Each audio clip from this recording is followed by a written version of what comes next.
¿Se acuerdan? Miren, vamos a Génesis 12. Hoy va a ser un poquito diferente el estudio. Como han ido viendo, yo me voy versículo por versículo, ¿no? El chiste es ir desmenuzando cada uno, les doy contexto, etcétera. Pero ahora quiero darles un estudio un poquito diferente. Quiero hablar de un tema particular, puntual. Y o sea, tiene que ver con lo que estamos viendo, pero no voy a ir versículo por versículo. Incluso voy a tener que saltar capítulos, libros, pero para que les arme todo el contexto, ¿no? Entonces, miren, si ustedes recuerdan, hace 15 días nos quedamos en Génesis 13, ¿no? Cuando, de hecho, ahorita, bueno, no proyecté, pero ¿se acuerdan del mapa? Y que Abraham le dijo a Lot, ¿a dónde quieres ir, no? Tienes para irte para Jai, que Jai significa destrucción, o tienes para irte a Betel, que Betel significa casa de Dios, ¿no? Entonces, ¿y se acuerdan Lot qué decide? Se va al oriente, ¿no? Y se acuerdan el patrón del oriente, irte al oriente significa que te quieres alejar de Dios y no quieres saber nada de Él, ¿no? Entonces, bueno, voy a seguirle ahí, pero a la vez me voy a brincar. ¿Por qué? Porque les quiero explicar varias cuestiones. Y voy a empezar preguntándoles, ¿alguien sabe qué significa redimir? ¿No? Ok, ¿qué otra? ¿Alguien más que opinaría de redimir? Como que tomar el lugar. Ajá. Cuando me dicen, ¿no? Ok. Ok. Ok. Pero entonces, ¿qué sería redimir? Como está pagando. Okay. Bueno, está perfecto. Todas están bien, ¿eh? Redimir, y es que ese es de un...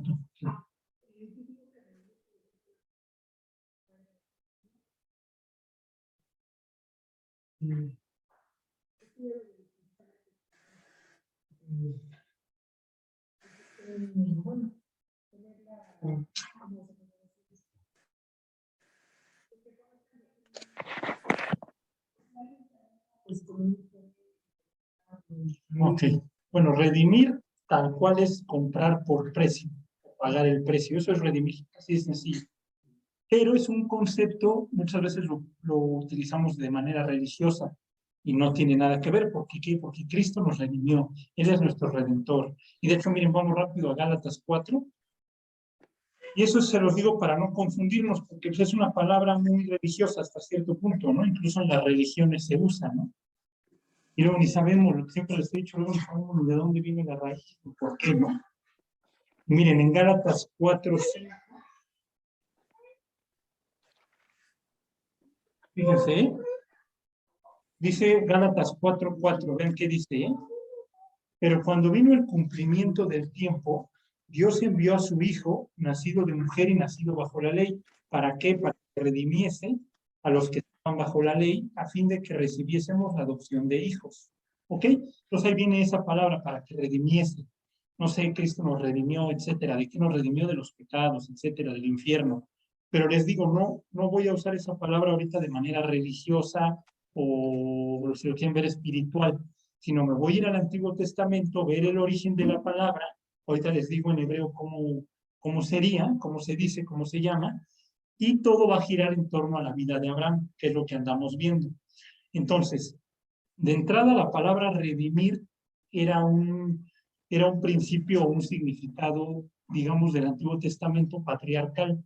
En el Antiguo Testamento, lo que estamos viendo con Abraham, Dios regía a todos bajo el patriarca. Entonces, si tú eras el patriarca, lógicamente tú eras el encargado, como bien dijiste tú, de que no le faltara nada a tu familia, de que no le faltara nada a tu esposa, o en dado caso esposas, o que fuera tus hijos, el sobrino, el primo, lo que sea, pero si tú eres el patriarca, tú eres el encargado de todo, ¿no?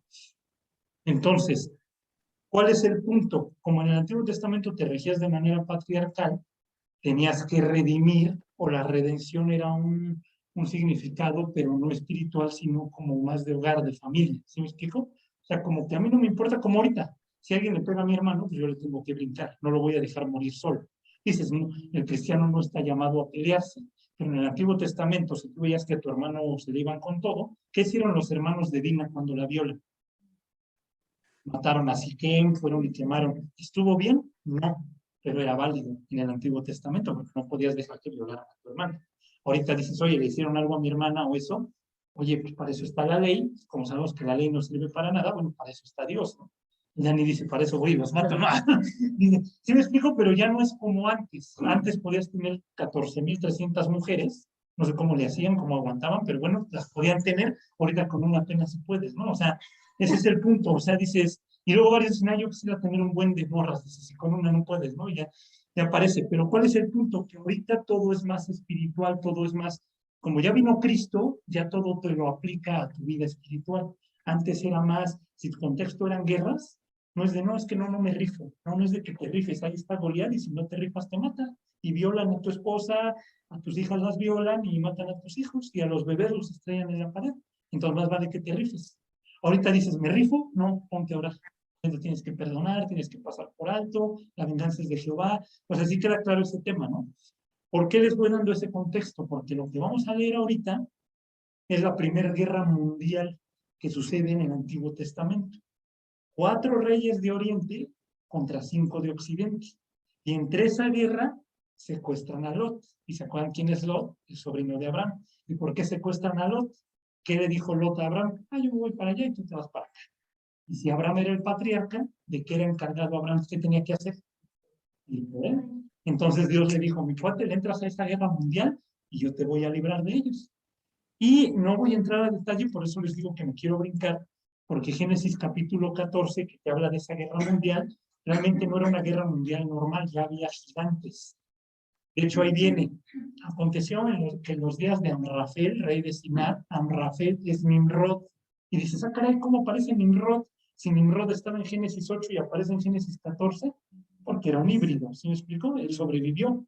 Entonces ahí estaba Nimrod, ahí había otros gigantes, pelean con los refaitas, con los oreos, con los de Amalek, todos esos eran puros híbridos. Entonces Abraham estuvo en un mundo como nosotros, que ahorita que ya se viene todo ese show, muy similar. Pues Abraham era el único normalito, si así lo quieren ver de manera genética, el único ser humano, y en una guerra mundial con 9 reyes, que él no tenía nada que hacer, no tenía recursos, no tenía nada, apenas tenía a su esposa, y dices, tienes que ir por tu sobrino. Caray, ¿y yo por qué, no? Bueno, ahorita les leo, les sigo explicando un poquito. En esa, o sea, en el Antiguo Testamento o en esos tiempos, y no nomás era del pueblo de Israel, o sea, también los amalecitas, los cananeos, todos se regían bajo un orden patriarcal, y el patriarca era el que cobijaba, y él hacía todo. Entonces, ¿cuál era el objetivo? ¿Cómo vivían en el Antiguo Testamento? Hagan de cuenta que le llaman Bet-Ab, Bet-Ab, Bet, casa, Ab, padre, Bet-Ab. ¿Se acuerdan? Como dice Pablo, Abba, padre, ¿no? Padre es Abba. O sea, hasta la fecha, si un niño chiquito se pierde en el Soriana, estaría gritando Abba, Abba, Abba, o sea, papá, papá. Entonces, el chiste del patriarca era llevarlos a la casa del padre. ¿Ok? Ese era el punto. Todos los domingos, si así lo quieren ver, se tenían que reunir en la casa patriarcal donde estaba el padre. Por eso decían, los tienes que llevar a Betab. Todo el que esté afuera corre peligro. Tienen que estar dentro de la casa del padre, y ahí en la casa del padre va a haber seguridad, lógicamente está el patriarca, que cuida. ¿Qué características tenía el patriarca? Era un señor anciano o grande, ya con canas. Él, lógicamente, construía su casa. Póngale que aquí es la casa. Si él tenía 13, 12, 10 hijos, el hijo mayor era el que iba a construir su casa pegada a la de él. El chiste era que aquí estaba una casa, le ponías otra, y tenían un patio en medio. Y entonces así vivían, se iban como añadiendo, ¿no? ¿Cuál era el objetivo del patriarca? Que el patriarca, que ya tenía la experiencia, todo, él ya estuvo en la guerra, él ya redimió, él ya compró, él ya esto, él se sentaba en el centro y cargaba a un nieto, a lo que fuera, los niños se le acercaban, ahí estaban no sé, las nueras, los yernos, lo que fuera, y el chiste era que él les iba contando, y a través del patriarca ellos conocían a Dios. Entonces él les iba contando las historias, en este caso a lo mejor antes del diluvio, si ya es en la época de Moisés, Les contaban lo de Abraham, lo de Isaac, lo de Jacob. Si era después de Moisés, les contaban del Éxodo, que eran esclavos en Egipto. Pero el punto era que tenías que reunir en la casa del Padre. ¿Sí queda claro? Y espero vayan relacionando. En el cielo, al final del día, que le dijo Jesús a los discípulos. En el cielo, muchas moradas hay. En la casa de mi Padre. ¿Sí? Digo, voy a hacerles casa y luego regreso por ustedes, ¿no? Los voy a revivir. Entonces es lo mismo, la idea del cielo y de la eternidad es que esté el anciano de días sentado en el centro, con el Hijo a la diestra, el Espíritu Santo, y nosotros nos congreguemos en nuestras casas, nos congreguemos a Él.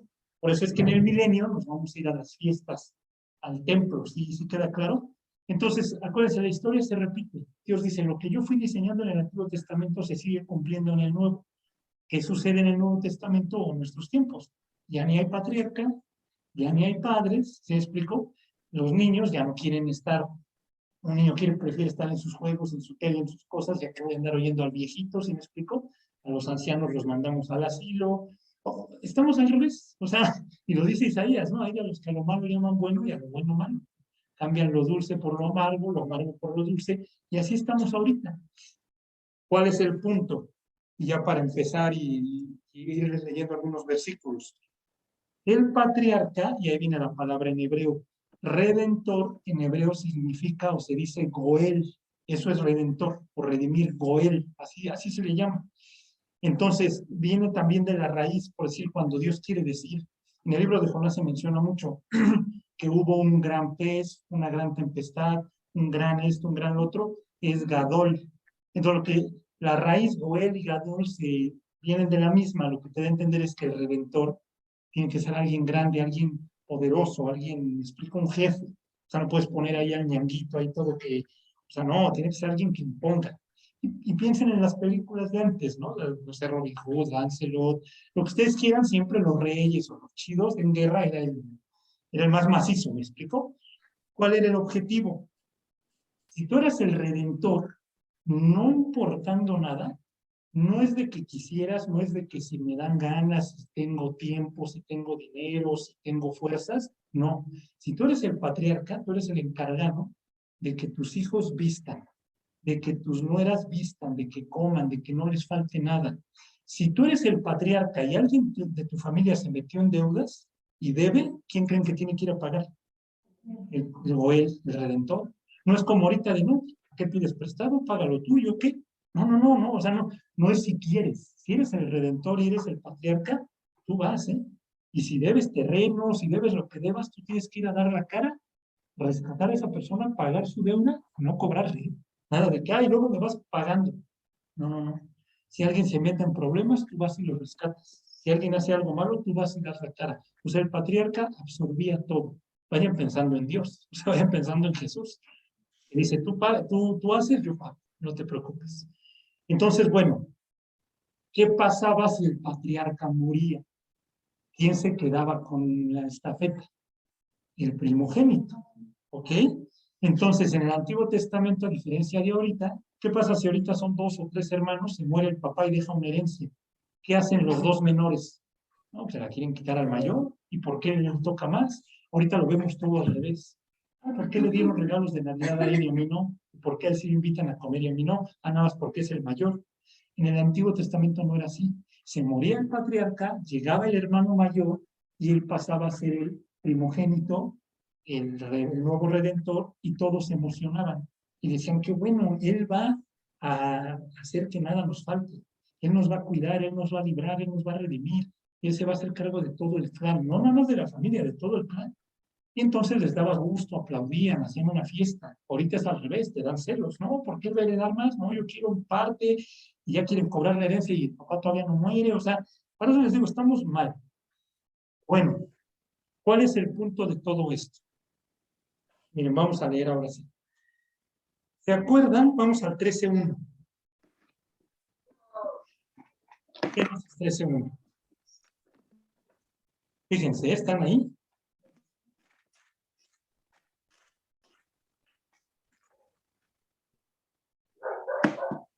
Dice, subió pues Abraham de Egipto hacia el Negev, él y su mujer con todo lo que tenía y con él Lot.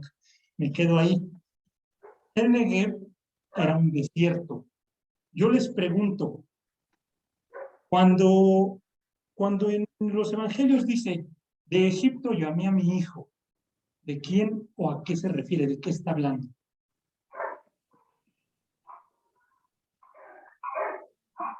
¿Eh? No dice de Egipto, pero bueno, ¿de quién? ¿Quién es el hijo? Sí, del desierto, claro. De Jesús. Ok, de Jesús. ¿Alguien dice otra? ¿Cuál primogénito? Fíjense, les voy a leer el libro de Oseas. Fíjense, dice, cuando Israel era muchacho, yo lo amé, y de Egipto llamé a mi hijo. ¿De quién estaba hablando? Pero es Oseas, Jesús todavía no nace.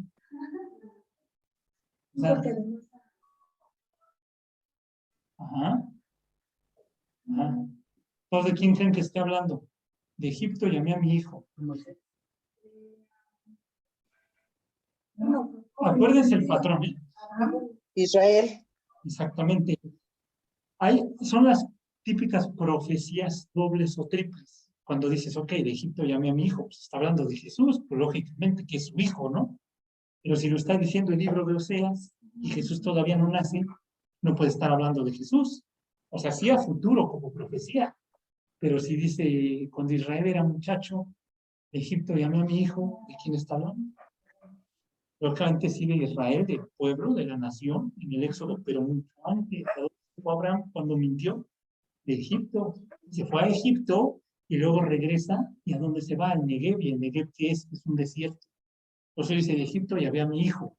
Y después en otros versículos dice que Dios precisamente en dónde se encontró. Creo que es Ezequiel 34, no, Ezequiel 14, cuando habla de cómo encontró a Israel en sus sangres, cómo la limpió, cómo se llegó a ella, ¿se me explicó? O sea, de su nación, cómo la hizo mujer, digámoslo así, o sea, cómo la hizo florecer, ¿sí se acuerdan? ¿Sí se acuerdan de eso? Y luego cómo Israel engaña y fornica con otros dioses. Entonces, siempre Dios se refirió a su nación, o en este caso a Abraham, que también es su hijo, o en este caso de Jesús, como su hijo que estuvo en el desierto o que estuvo en Egipto y lo llamó al desierto. Y se acuerdan en el desierto, ¿para qué? Dios, ¿para qué nos lleva al desierto? Lo dice Deuteronomio, para probar, para probarte, para afligirte, para saber qué hay en tu corazón, a ver si estás o no dispuesto a guardar mis mandamientos. Entonces, ¿se acuerdan? En el desierto, la palabra en hebreo es bar, para desierto. Y, no es cierto, al revés. La palabra en hebreo para desierto es midbar. Y la palabra en hebreo para palabra es bar. Entonces es un juego de palabras. Les pongo un ejemplo. Los judíos le ponen los nombres bíblicos o los nombres de la Biblia a los libros conforme van iniciando. Si Génesis inicia en el principio creó Dios, en hebreo, Bereshit, bara Elohim, ¿cómo creen que se llama el libro? Bereshit. Si el libro empieza por decir Deuteronomio se llama Devarim. ¿Por qué? Porque Deuteronomio empieza diciendo, estas son las palabras que Moisés le dijo al pueblo. Entonces, si palabra se dice Devar o Bar, y desierto significa Midbar, o se dice Midbar, ¿a dónde se llevó Dios a su pueblo? Al Bar, al desierto, al Midbar. ¿Para qué? Para que lo conozcan y lean que Bebar. ¿Sí me explico? O sea, Dios en el idioma original usa mucho juego de palabras para que nosotros comprendamos y digamos, pues es cierto. El pueblo de Israel se lo llevó al desierto donde no hay nada y donde nada más le queda leer la Biblia. Entonces, ¿qué pasa con el cristiano cuando se convierte? Dios lo llama de Egipto, Dios lo llama del mundo, lo llama del infierno y le dice, te voy a llevar al desierto. ¿Para qué? Para que me conozcas, para que leas mi Biblia, para probarte, para afligirte. Solo en el desierto vamos a tener una buena relación con Dios. ¿Qué pasa si luego Dios nos llevara a Nueva York? Vaya, nena, nos olvidamos de él, ¿no? ¿Y qué dices? Pues a mí, si leo o no leo, tengo de comer. Tengo para pagar mi renta, y tengo mi lana, y tengo mis hijos, y tengo todo bien confort. Pues mejor no leo. Y mejor me pongo a ver la del Canelo. ¿Sí me explico? O sea, y mejor me pongo a ver la Champions, y mejor me pongo a ver el Netflix, y mejor me pongo a lo que ustedes quieran. Cuando no hay lana, dices, no me puedo poner a jugar fútbol o lo que sea, si necesito lana, ¿no? Y dices, tampoco es que me vaya a chambear, me pongo ahí. Porque por más que chambee y me esfuerce, no me rinde. Entonces, a lo mejor y le abro y aquí sale un billete. ¿Sí? O sea, Dios te dice, a fuerza yo te llevo al desierto para que te obligues. Como no hay, en el desierto no hay nada, no hay tele, ni hay agua, no hay nada literal. Entonces, Dios se refiere a su nación como que se le encontró en un desierto, en un yermo de horrible soledad, y de ahí los va a redimir. Entonces, miren, vamos rápido a Éxodo 6:6, para que vean otra vez esta expresión de redimir.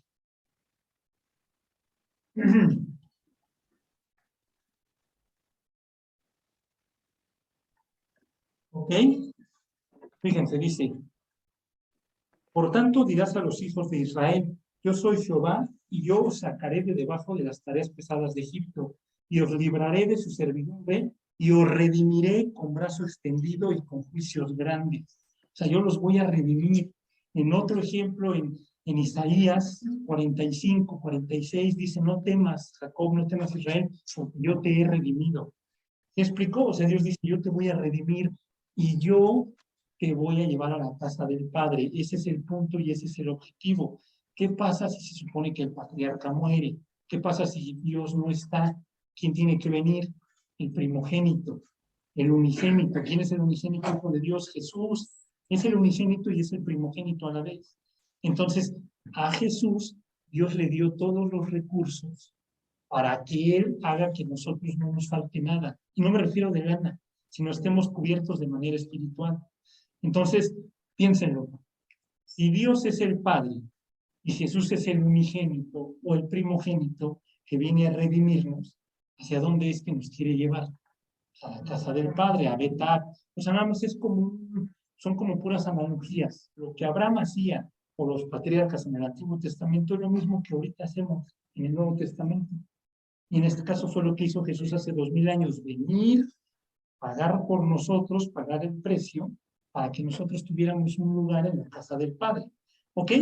Entonces, bueno, les voy a poner algunos ejemplos. Y el primero es Lot, que precisamente es lo que quiero que vean. Fíjense, les voy a seguir leyendo el Génesis 13, y vamos de regreso.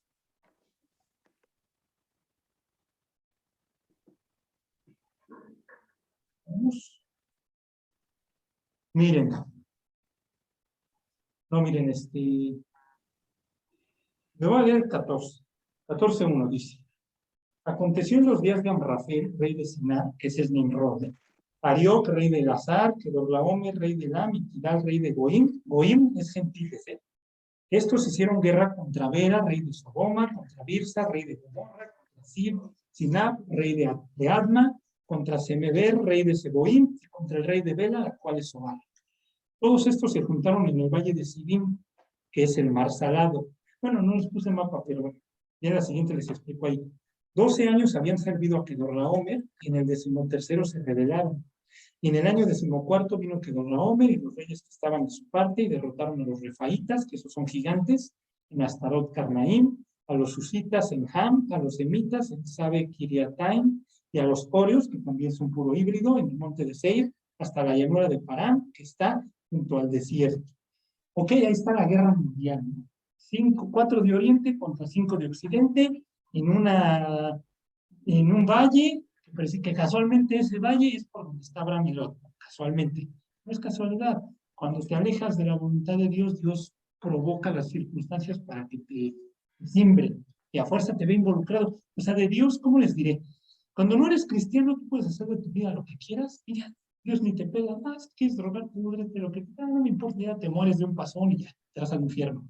Cuando eres su hijo, Dios dice, por más que te quieres ir a China, por allá hago algo a modo de que te acuerdes de mí. Parece como en el fútbol, ¿no? Te dejo una dormilón, algo para que me recuerdes, ¿no? Y yo diría, yo te hago lo mismo. Y te tuerzo sin chamba, sin gana, con broncas, con problemas, con modo de que me voltees a ver. Entonces Abraham diría, ¿yo qué culpa tengo de que Lot se haya ido? Porque ahorita vamos a ver cómo lo secuestran. Y Dios diría, es que, ¿qué crees con la novedad? Flash informativo, mi Abraham, que tú eres el patriarca y tú eres el redentor. Uno no se te puede ir, ¿eh? Y si se te va, ¿qué crees que tienes que ir por él? ¿Se acuerdan? Si tienes 99 ovejas y una se va, ¿qué tienes que hacer? Dejar las 99, ir por esa una. Y a veces decimos, ya es una, ya, se vaya. Y Abraham diría, no, esa una vale igual que las 99, tengo que ir por ella. Si no, Dios me va a demandar esa. Y fíjense, me brinco al 11. Y tomaron toda la riqueza de Sodoma y de Gomorra y todas sus provisiones y se fueron. Y tomaron también a Lot, hijo del hermano de Abraham, que moraba en Sodoma, entrada que haces en Sodoma, mi cuate, y sus bienes, y se fueron. Y vino uno de los que escaparon y lo anunció a Abraham el hebreo. Ahí me detengo. ¿Por qué le llaman hebreo? Yo les quiero preguntar, ¿qué nombre tuvieron por primera vez los judíos? ¿Hebreos, israelitas o judíos? ¿Qué me dirían ustedes? Después, ¿cuál fue? Eber. Judíos. Y luego, perdón, israelitas y luego judíos. Eber, ¿se acuerdan? Lo vimos hace unos estudios.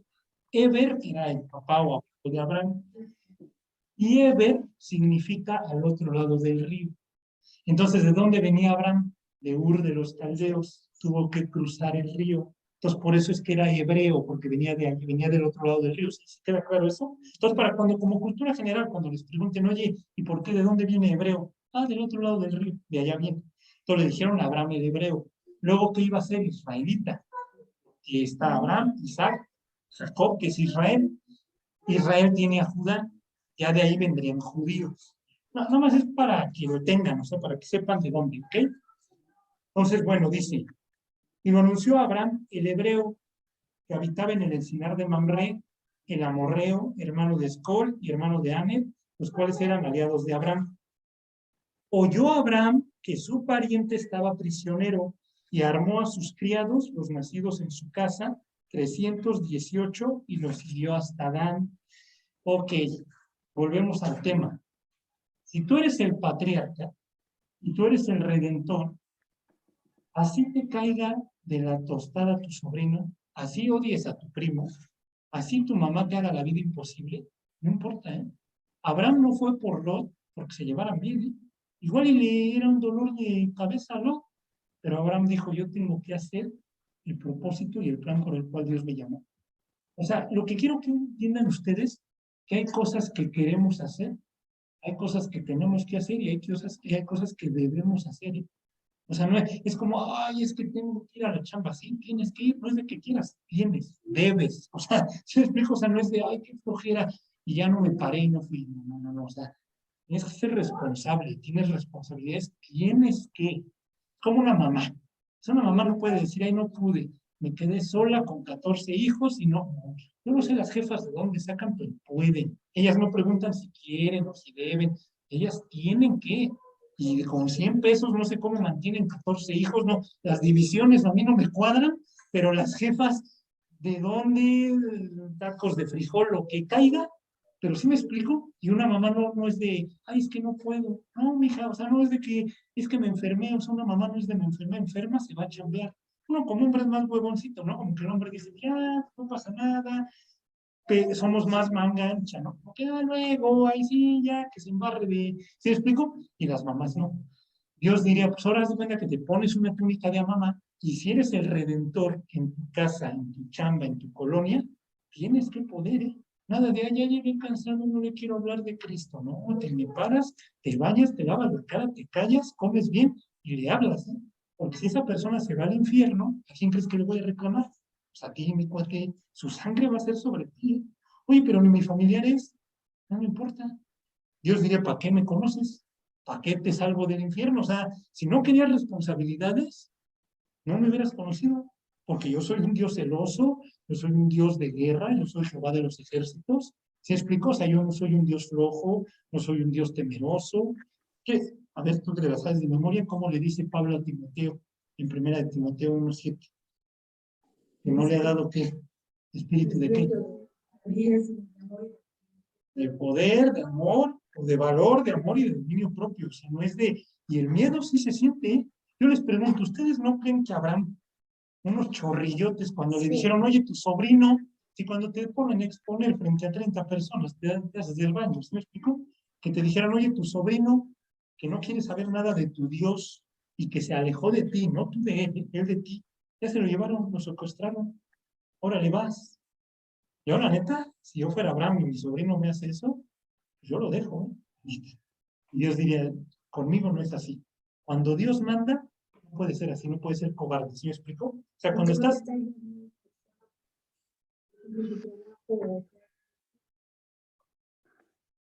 Sí, porque Dios no te hizo fuchi, o sea, Dios cuando mató a su hijo, no dijo, pues es que un ejemplo, es el Dani, me cae gordo. No, no, Dios dijo, es el Dani, es Karina, es quien sea, por todos, ¿sí? Me caigan gordo o no, me escupan en la cara o no, blasfemen o no, yo doy mi vida por ellos por amor. Entonces, ¿qué debemos de pedirle a Dios? Amor por las personas que incluso no queremos. ¿Por qué? Porque no es que voy a establecer una relación con la persona, simplemente le voy a hablar de Cristo para que se esté bien. Bueno, entonces ahí vamos, ¿no? Les voy a leer entonces. Dice, oyó Abraham en el 14 que su pariente estaba prisionero y armó a sus criados, los nacidos en su casa, 318 y los siguió hasta Dan. Y cayó sobre ellos de noche, él y sus siervos, y les atacó, y les fue siguiendo hasta Joba, al norte de Damasco. Y recobró todos los bienes, y también a Lot, su pariente, y sus bienes, y a las mujeres y demás gente. Entonces dices, a ver, cuando Dios está en el centro y cuando Dios manda, ¿qué hizo en el principio? Y la tierra estaba tohu y bohu, y el Espíritu de Dios revoloteaba sobre la faz del abismo. Entonces, cuando Dios está a cargo, las cosas se hacen bien. Y se redime, y no nada más es a medias. Ya lo salvé, no. Lo salvo a él, a las doñas y a los bienes. Y me regreso, lo regreso a donde, a la casa del Padre. Ese es el objetivo y ese es el punto. Ahora, les pongo otro ejemplo. En el Antiguo Testamento, ¿se acuerdan de Levítico, las leyes, etcétera? Si tú eras una mujer, tenías tu esposo, tenías tus hijos, y si moría tu esposo y tus hijos, ¿qué pasaba? ¿Qué tenía que pasar? Si eras mujer en el pueblo de Israel.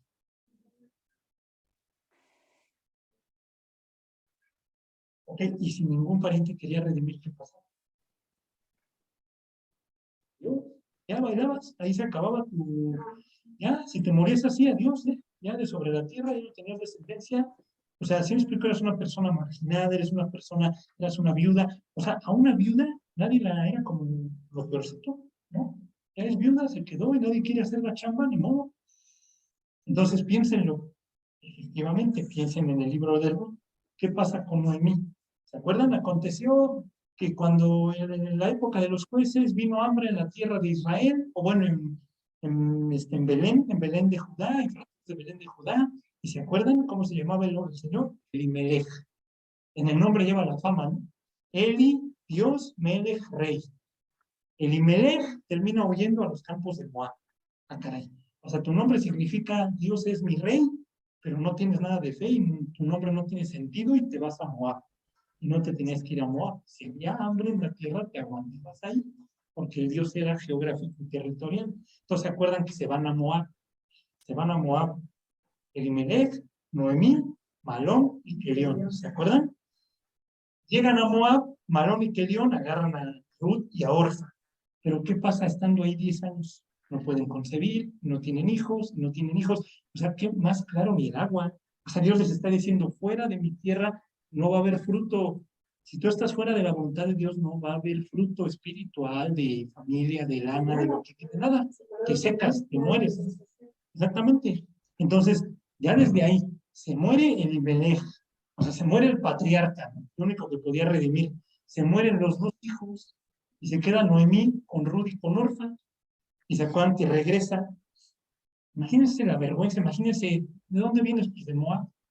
¿Tu familia? No, pues adiós, pero así es como regresamos del mundo, sin nada, se nos quita el gozo, nuestra cara ya no brilla, me explico, o sea, todo mal. Regresa, y se acuerdan que dice, que Orfa besó a su suegra, mas Ruth se quedó con ella. O sea, Orfa significa gacela. Dijo, patitas, ¿para qué las quiero? Yo me echo a correr, me regreso a mis dioses, a Moab, ahí estoy bien, me vale los judíos, me vale su Dios. Y Ruth se queda con ella y se acuerdan que le dice, no me pidas que te dejen y que me aparte de ti, tu pueblo será mi pueblo, tu Dios mi Dios, así me haga Jehová y aún me añada que solo la muerte nos va a separar. Entonces se entra con ella. Ya no entro al detalle, ya se sabe la historia. Pero cuando entra, ¿Qué sucede ahí? Ellas no pueden, o sea, ellas no tienen con qué. Y ellas deben su terreno y ¿quién va a pagar? Y se acuerdan que sale Boaz o Boaz, como quieran ver, Boaz significa jefe o grande. ¿Y él hace de qué? De redentor, de Goel. Él hace de Goel. Entonces, ¿qué sucede? Llega y él sabe que hay un pariente, el pariente más cercano tenía que redimir, pero tenía que, no es de que quieras, o sea, no es de que no tengo ganas, ya, no, o sea, tienes que redimir. Y se acuerdan que por no hacer su chamba, ¿cómo le llama a Dios? Fulano. No, Job, yo dije, ¿por qué se llama fulano? No, lo que está diciendo Dios es, me vale. El que no se arrepiente, yo ni sé ni cómo. Y el que nace de nuevo, yo le pongo nombre. Entonces, fulano no quiere redimir. ¿Se acuerdan que le ponen la casa del descalzado, le quitaban el zapato? Porque se supone que tú cuando redimías o llegabas a una tierra nueva, lo primero que hacías era pisarla. Porque donde tú pisas, estás dando a entender, este es mi territorio. Por eso cuando Moisés, Dios se le muestra a Moisés que le dice, quita tu calzado. Esa no es tu tierra. Yo soy Dios y esta es mi tierra, entonces sin zapato. Con Josué hace lo mismo, oye, ya vas a conquistar la tierra prometida, quítate el calzado, hasta que yo te la dé, ya la puedes pisar. En el caso del Redentor, llegaba, pisaba, reconocía la tierra y redimía. Este cuate le quitan el zapato, creo que le dan un cachetadón, le escupían la cara, no me acuerdo, era algo así. El punto es que no hace su chamba. Y ahora viene una pregunta, pero viene lo raro. Dices, a ver, mi Dios, ¿pero qué ya pensaste? Tú no eres el pariente más cercano. Vas a redimir. Y fíjate lo que va a pasar. Vas a pagar las tierras de Noemí, la suegra, ¿eh? No son tuyas. Tú vas a pagar algo por lo cual tú no debes. Y después le vas a levantar descendencia a Ruth. Y el hijo que le nazca no va a ser tuyo. O sea, si es hijo, o sea, sí es tuyo, pero todo lo va a heredar él. O sea, tú no te quedas con nada. Tú literal vas a poner todo por lo que has cambiado en tu vida y tú no te vas a quedar con nada. Dices, ¿y haces los números, vale la pena? Yo les pregunto a ustedes, a alguien de ustedes, ¿estarían dispuestos a dar todo lo que han ahorrado desde hace 10 años ahorita por un desconocido, por un cuñado, por un primo, y que digas, si tú te quedas sin nada, tu cuarto, tu casa, lo que mandaste construir, que te paras a las 5 de la mañana y regresas a las 8 de la noche, y estarían dispuestos a dárselo a alguien más? ¿No?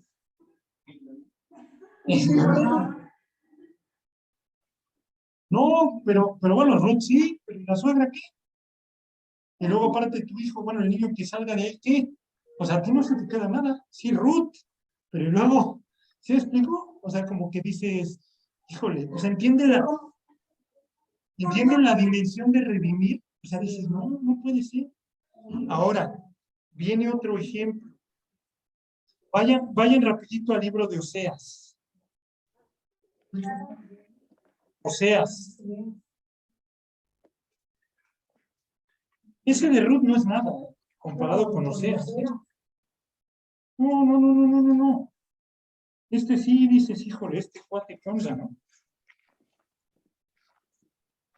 Fíjense lo que para Dios sí, o sea, es 1, 2. Fíjense lo que para Dios es redimir, ¿eh?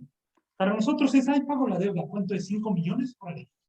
¿Cuánto es? Dar la vida por mi hijo. Órale, pues si la doy, ¿no? Pero fíjense esto, ¿eh? Dice en el principio de la palabra de Jehová por medio de Oseas, dijo Jehová a Oseas. Oseas es un hombre de Dios, ¿eh? Oseas toda su vida se guardó para la mujer que Dios tenía para él, ¿eh? Pecaba, impecable. Era lo que Dios demanda. 1, 2.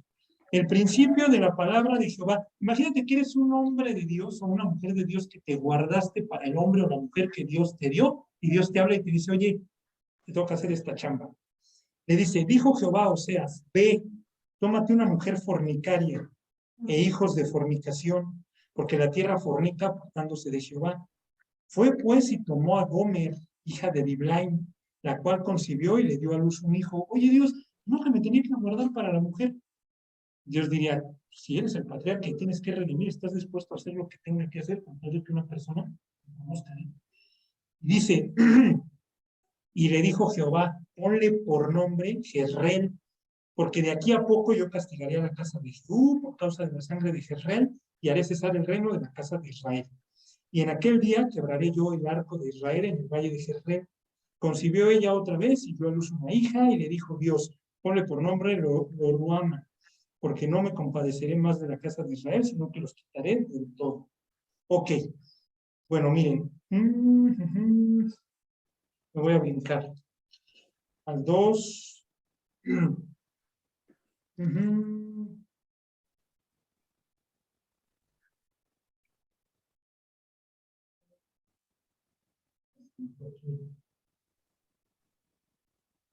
Bueno, pues,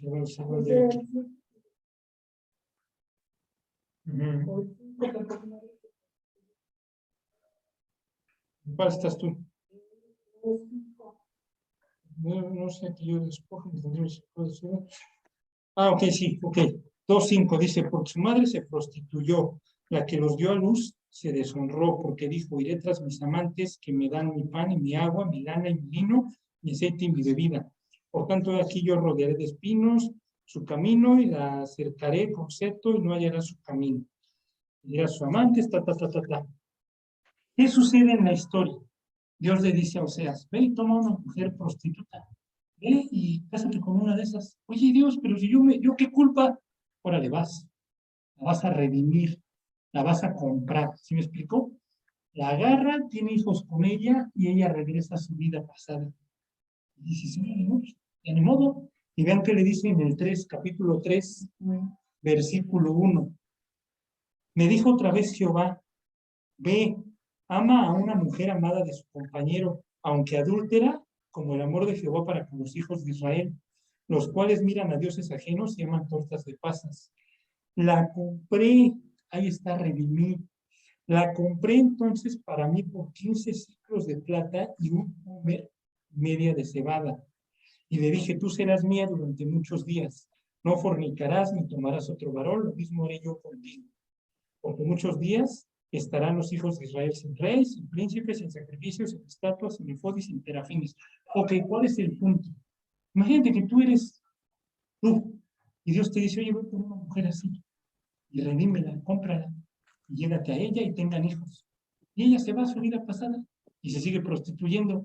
Y luego llega Jehová y te dice otra vez, ve y cómprala de nuevo. ¿Ya viste a tu mujer? La están comprando en el mercado, se está prostituyendo, ve y ofrece más por ella. En serio, si yo les pregunto, si Dios les dijera eso, ¿lo haría? Buena onda. Si chillamos, es que me engañó, es que tiene unos chats ahí medio curiosos que chillamos. O sea, es que borra sus conversaciones y lloramos. Y Dios le dijo, o sea, vas por una prostituta, te casas, tienes hijos con ella, y Dios ya sabía lo que iba a hacer ella. Se regresa a su vida pasada y se vuelve a aparecer y dice, ve por Gomer, porque están por comprarla, córrele y ve y ofrece más. Oye, no. Yo les soy honesto, yo no lo haría. Yo a ese grado no llegaría, la verdad. Entonces, ¿qué pasa? Va, vuelve a ir por ella, haga el precio de ni lo merece, ni debe hacerlo, pero eso significa redimir. El chiste es que esa persona regresa a la casa del padre, ¿ok? Entonces va, paga por ella y regresa con ella. Y dices, oye, me queda claro, mi sobrino, no, pues órale, es mi sobrino. Ya, lo peor que hizo fue que se alejó de Dios, voy y lo redimo. Pero esta mujer, entonces, para que vean Dios hasta dónde está dispuesto a llegar, con tal de redimir a la gente, a Dios no le importa qué bajo has caído, hasta dónde has llegado, qué hiciste en tu vida pasada, a Dios no le importa. Ese es el punto, que a Dios no le interesa quién eres, qué hiciste, qué sigues haciendo. Dios dice, si el día de hoy tú regresas, yo con todo gusto te acepto, yo ya te redimí, yo ya pagué el precio. ¿Ok? Y miren, ya me lo vamos a terminar, vamos a regresar.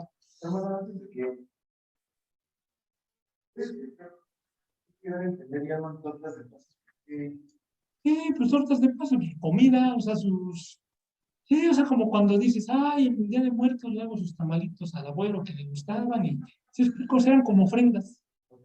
Ese es el punto. ¿Ok?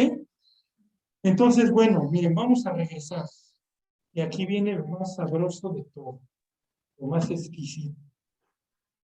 Fíjense, Génesis 18. Entonces vayan pensando en Jesús, con nosotros. Cómo nos redime, cómo todo lo que estuvo dispuesto, cómo lo manda con todos los recursos. Y piénsenlo. Abraham, ¿qué había pasado en Génesis 11? ¿Quién me dice? Cuando dijo Dios, descendamos y confundamos ahí sus lenguas. ¿Qué hizo Dios en ese momento? Los dispersó en 70 naciones. Si Abraham es el patriarca y Abraham es el unigénito o Abraham es el primogénito, y al primogénito se le dan todos los recursos, ¿para qué le estaba dando Dios todos los recursos a Abraham? Para que él redimiera, no nada más a su pueblo, a todas las naciones. Y ahorita vamos a ver cómo lo hace Abraham. Lo que les quiero decir es, cuando nosotros leemos la Biblia y oramos, buscamos nuestro propio beneficio. Oren por mí, es que voy a ver porque no tengo. Y él dice, sí, pero no. Tú debes de buscarme a mí para que yo te equipe, para que tú rescates a nosotros. Tú ya estás redimido. Lo peor que te puede pasar a ti es que te mueras, te vas al cielo. Pero el vecino de la chamba se ve al infierno. Entonces yo a ti te doy todos los recursos para que te compres y tengas y ay, güey. No, para que todos los demás los redimas. Y es lo que Abraham en su cráneo le queda claro y es lo que va a hacer ahorita. Fíjense, Génesis 18:1. Dice, después le apareció Jehová en el encinar de Mamre, estando él sentado a la puerta de su tienda en el calor del día. Y alzó sus ojos y miró, y aquí 3 varones que estaban junto a él. Yo les pregunto, ¿esos 3 varones Abraham los conocía? ¿Sabía quién eran? ¿Qué me dirían ustedes?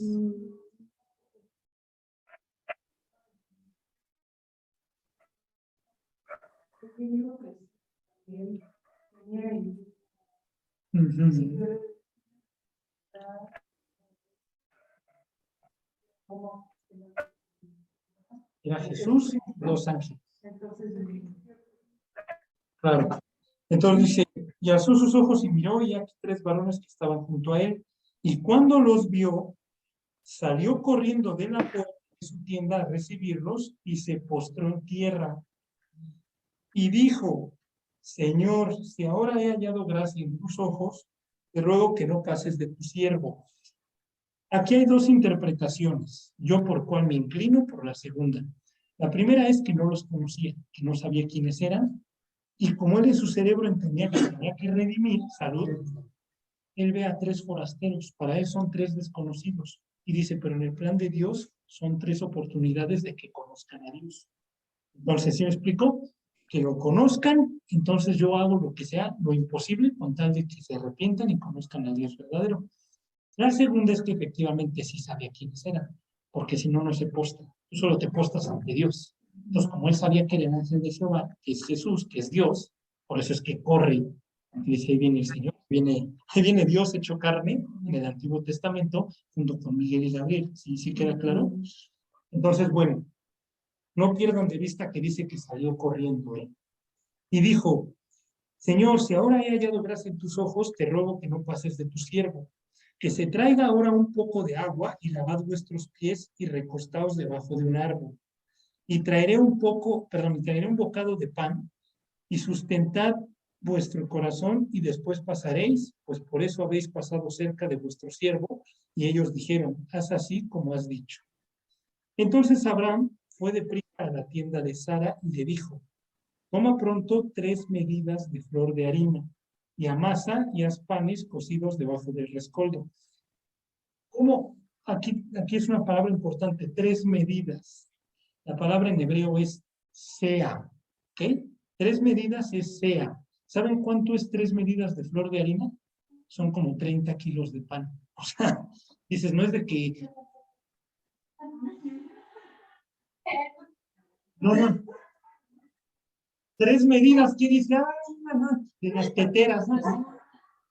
Oh, 3 medidas de flor de harina, sea, es 30 o 34 kilos de pan. Y dices, oye, ¿cómo haces 34 kilos de pan? Y le tenían que dar, y le tenían que mover sabroso. Los que han hecho pastes o pan, ¿saben? ¿En serio? ¿Por qué? Y les voy a poner el ejemplo.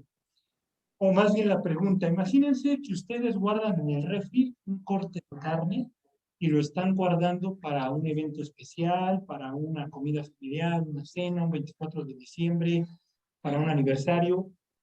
Y llega un extraño. ¿Ustedes le darían eso de comer al extraño? ¿Qué le darían? Pues los frijolitos, o sea, lo que hay, ¿no? Un vasito de agua, con ahí unas enchiladitas, pero le darían el ribeye que tienen en el refri. ¿Por qué no? Porque ni lo conozco. Hagan de cuenta que Abraham, al decirle a Sara que hiciera 34 kilos, le está diciendo toda nuestra despensa de 2, 3 meses, dáselas a ella.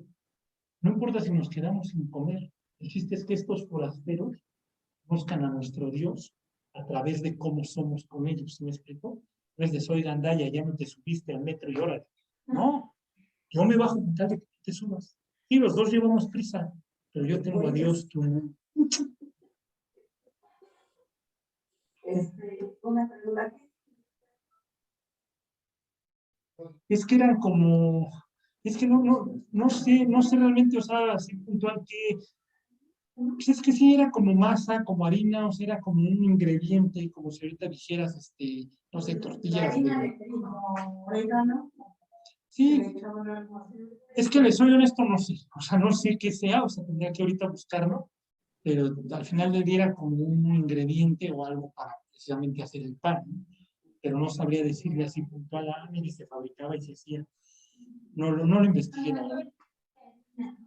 Sí, sí, pero si no, ahorita lo checamos, no se preocupe, ahorita lo vemos. Bueno, ¿cuál es el punto aquí? Dice 18:7, y corrió Abraham a las vacas y tomó un becerro tierno y bueno y lo dio al criado y se dio prisa a prepararlo. Tomó también mantequilla y leche y el becerro que había preparado y lo puso delante de ellos. Y él se estuvo con ellos debajo del árbol y comieron.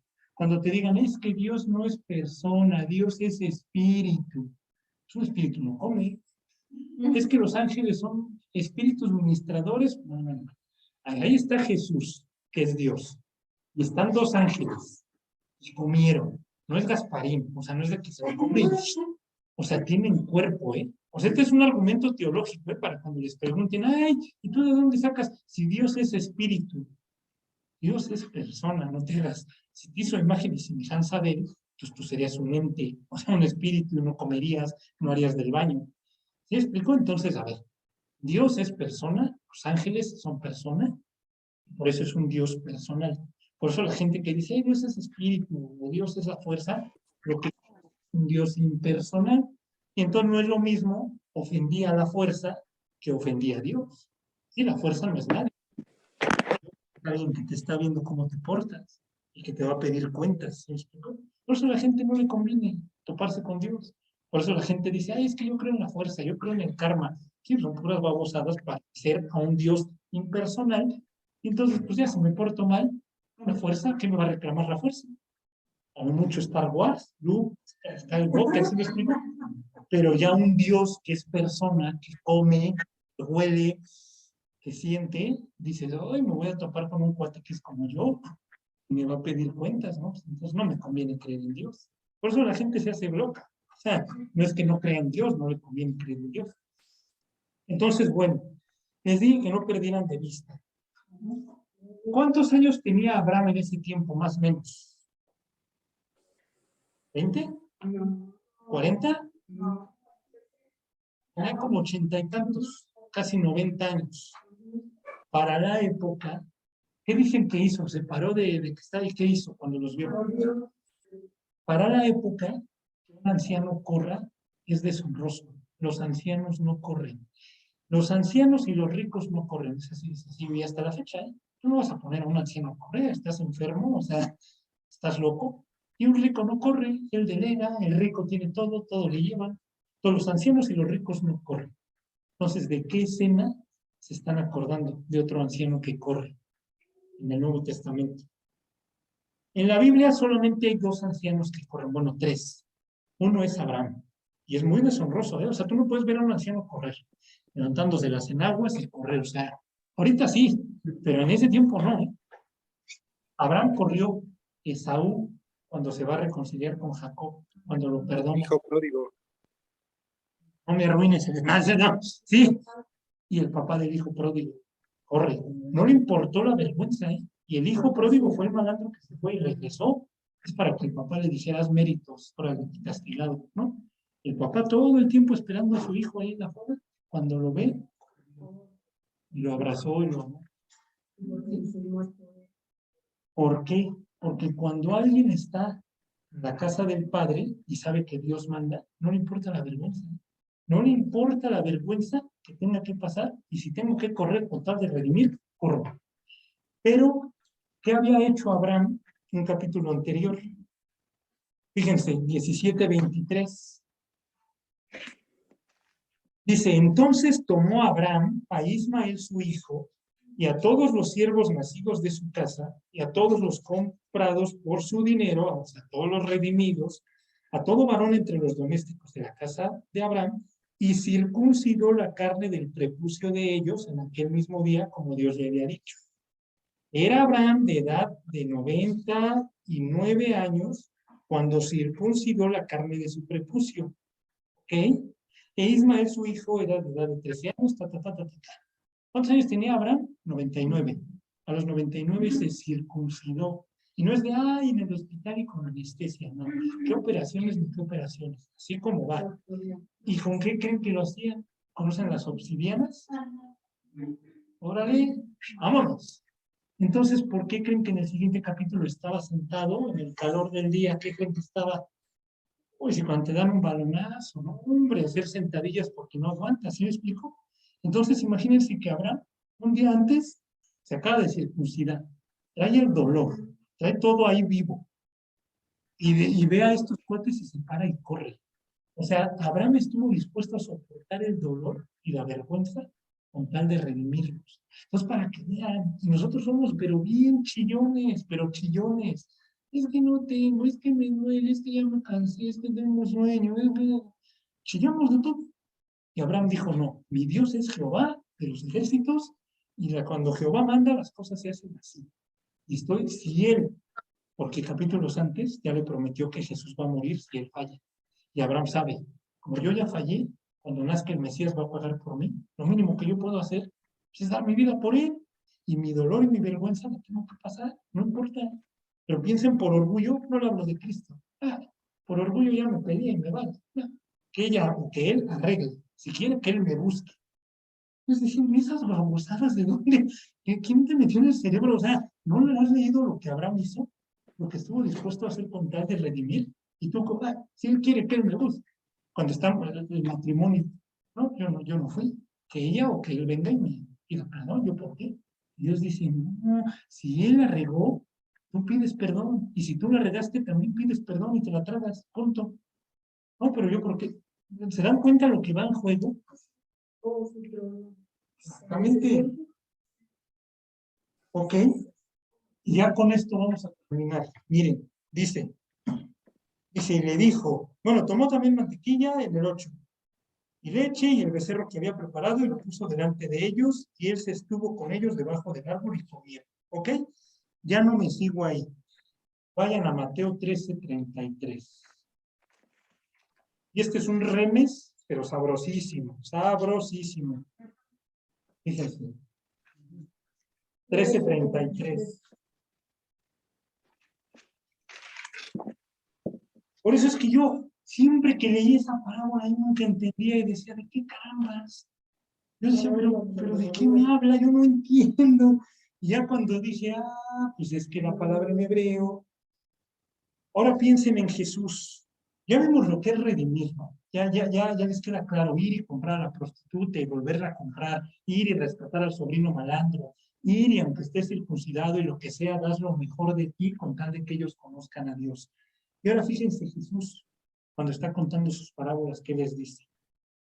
Otra parábola les dijo, el reino de los cielos es semejante a la levadura que tomó una mujer y escondió ¿en qué? En 3 medidas. En 3 medidas de harina hasta que todo fue leudado.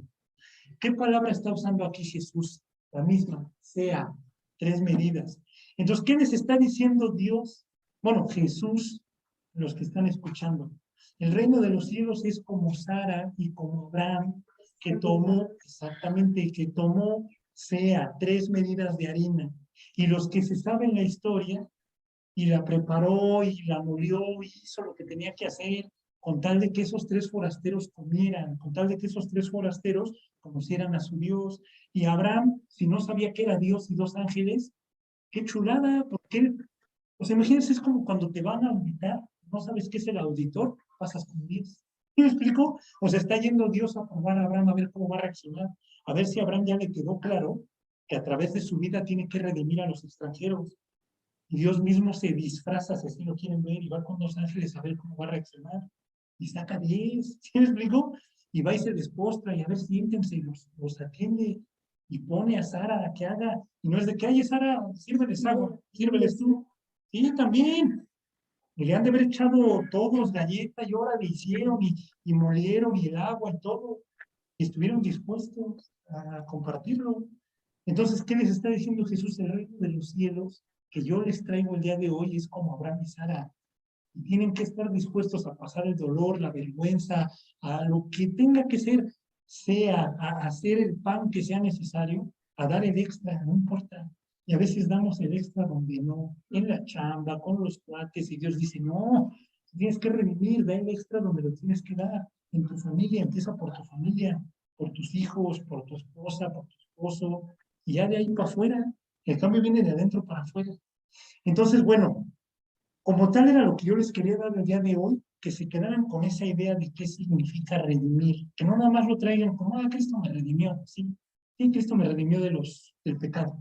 No, eso también viene en los salmos, que Dios los redimía de sus enemigos, Dios los salvaba con su brazo fuerte y extendido.